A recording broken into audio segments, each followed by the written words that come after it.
Filosofi Ki Hajar Dewantara dengan pratap Triloka yaitu Ingarso Sung Tulodo ing Madya Mangunkarsa Tutwuri Handayani memiliki makna mendalam yang dapat kita jadikan landasan dalam setiap pengambilan keputusan, yaitu keputusan yang selalu berpihak kepada murid.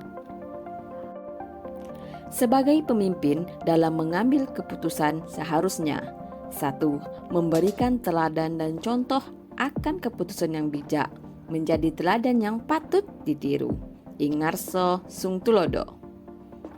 Kedua, mampu memberdayakan dan membangun kerukunan, menyemangati, membuat orang lain memiliki kekuatan demi memperbaiki kualitas diri mereka.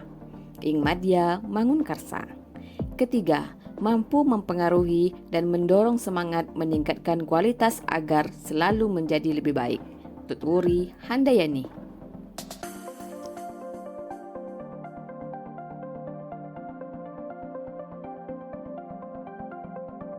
Guru sebagai pendidik harus memiliki nilai-nilai positif yang mampu menciptakan pembelajaran yang berpihak pada murid seperti mandiri, reflektif, kolaboratif, inovatif, serta berpihak pada murid.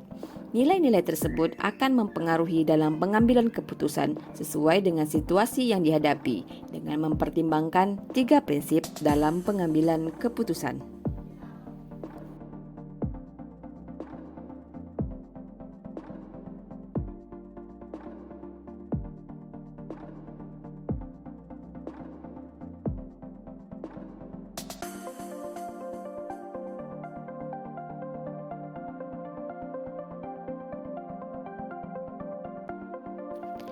Dalam materi pengambilan keputusan yang dipelajari memiliki hubungan erat dengan kegiatan coaching pada modul sebelumnya.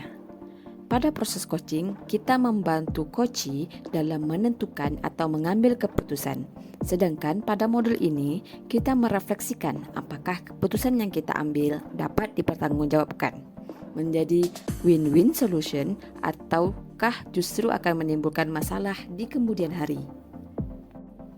Dalam materi pengambilan keputusan pembelajaran, ini kita diberikan panduan tentang 4 paradigma, 3 prinsip dan 9 langkah pengujian keputusan yang kita ambil.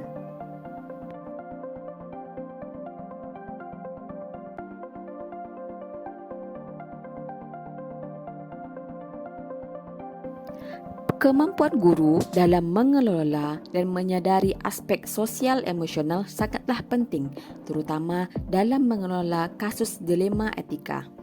Guru yang memiliki kemampuan dalam mengelola dan menyadari aspek sosial emosionalnya akan memiliki kesadaran untuk memahami perasaan, emosi, dan nilai diri sendiri, memiliki manajemen diri sehingga mampu mengelola emosi dan perilaku. Memiliki kesadaran sosial sehingga mampu memahami sudut pandang dan dapat berempati dengan orang lain.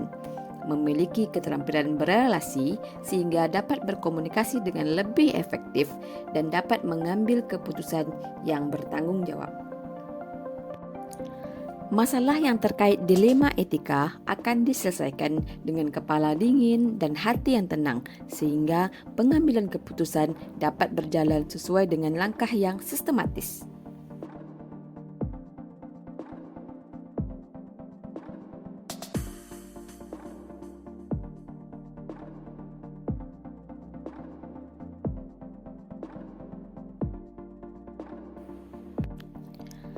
Pembahasan studi kasus yang fokus pada masalah moral atau etika dapat melatih ketajaman dan ketepatan dalam pengambilan keputusan, sehingga dapat dengan jelas membedakan antara dilema etika ataukah bujukan moral. Seorang pendidik ketika dihadapkan dengan kasus-kasus yang fokus terhadap masalah moral dan etika, baik secara sadar ataupun tidak, akan terpengaruh oleh nilai-nilai yang dianutnya. Keputusan yang diambil akan semakin akurat dan menjadi keputusan yang dapat mengakomodir kebutuhan murid dan menciptakan keselamatan dan kebahagiaan semua pihak berdasarkan nilai-nilai kebenaran dan kebajikan jika nilai-nilai yang diadutnya adalah nilai-nilai yang positif.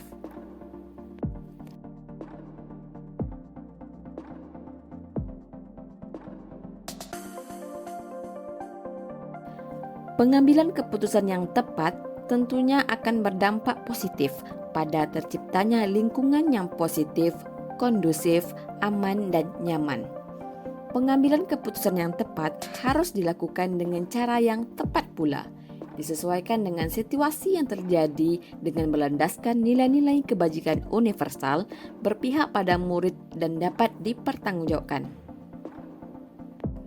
Saat keputusan yang diambil sudah tepat, maka tercipta lingkungan yang positif, kondusif, aman, dan nyaman. Tidak ada pihak yang merasa dirugikan, semua akan mendapatkan solusi atas permasalahan yang dihadapi.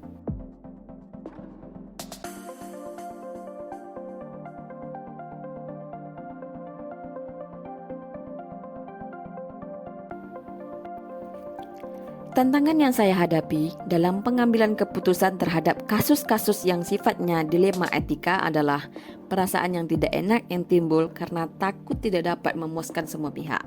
Namun, dengan berpedoman pada 4 paradigma, 3 prinsip serta mengikuti 9 langkah pengambilan keputusan dapat meminimalkan perasaan yang tidak nyaman dan keputusan yang saya ambil dapat diterima oleh semua pihak.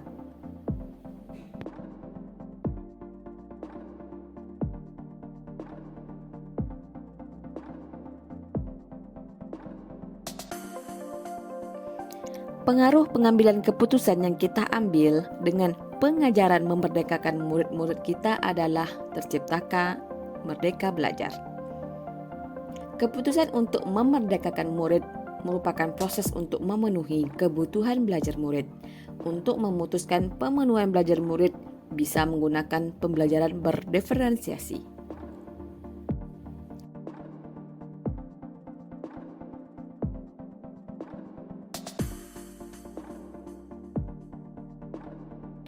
Keputusan yang diambil oleh seorang pemimpin pembelajaran pasti akan membawa dampak, baik jangka panjang maupun jangka pendek bagi murid. Hal yang sudah kita putuskan dan kita lakukan akan terekam menjadi sebuah catatan dan akan menjadi role model tentang apa dan bagaimana kelak murid-murid akan berpikir dan bertindak. Gambaran ini menjadikan dasar bahwa pengambilan keputusan oleh seorang pendidik harus tepat, benar, dan bijak melalui analisis dan pengujian yang mendalam atas benar dan salahnya. Dalam pengambilan keputusan, seorang pemimpin sebaiknya menggunakan 9 langkah pengambilan keputusan dan mengacu pada pembelajaran yang memenuhi potensi murid.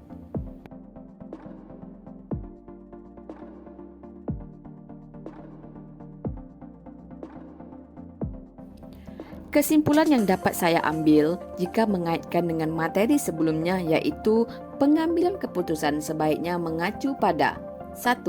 Nilai kebajikan universal. 2. Bertanggung jawab. 3. Berpihak pada murid. Keempat, berpedoman pada filosofi Ki Hajar Dewantara dengan patrap trilokanya. Ing Harso Sung Tulada, Ing Madya Mangunkarsa, Tut Uri Handayani.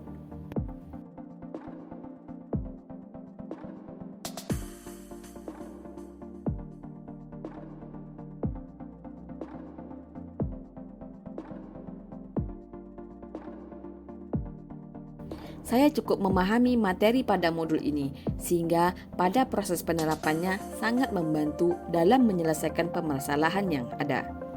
Hal-hal yang menurut saya di luar dugaan bahwa ternyata dalam pengambilan keputusan bukan hanya didasarkan pada pemikiran dan pertimbangan semata, namun sangat diperlukan adanya paradigma, prinsip, dan langkah-langkah pengujian pengambilan keputusan agar keputusan yang diambil tepat sasaran dan bermanfaat untuk orang banyak.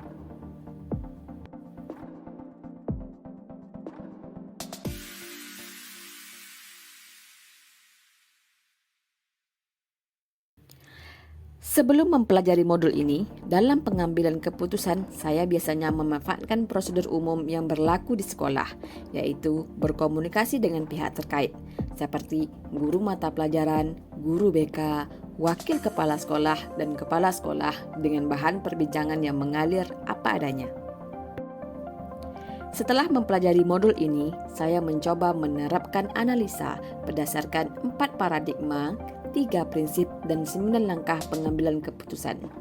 Perbedaannya di antaranya, pola ini menjadi pakem yang baru, yang sangat rinci, hati-hati dan tidak terburu-buru dalam membuat sebuah keputusan. Selain itu, pihak yang terlibat menjadi merasa dihargai dan bisa memberi kontribusi sesuai tupoksinya masing-masing.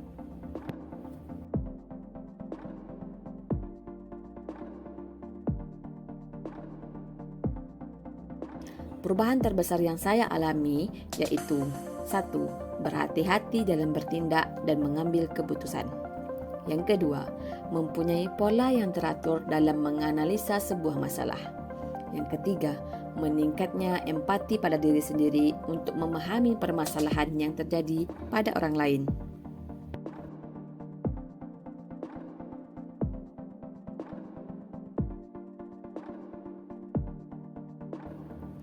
Bagi saya sangat penting karena sebagai seorang individu membuat saya berkembang menuju arah yang lebih baik.